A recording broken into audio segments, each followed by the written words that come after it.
6:31 new this morning. The U.S. is experiencing 4 times as many cases of whooping cough than at this time a year ago. Local health officials say the spike has made its way to the tri-states. WGEM's Jack Polesnik joins us live in Quincy to explain more. Jack, good morning.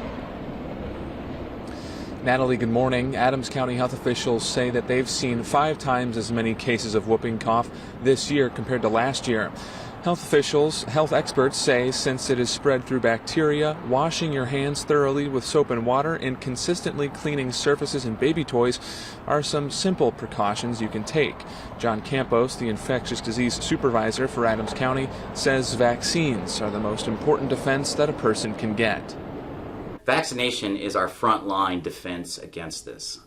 So when a person has received all of their vaccinations, which starts when they're a young baby, who are the most susceptible to pertussis, but when we are all vaccinated, it's a protection for the entire community.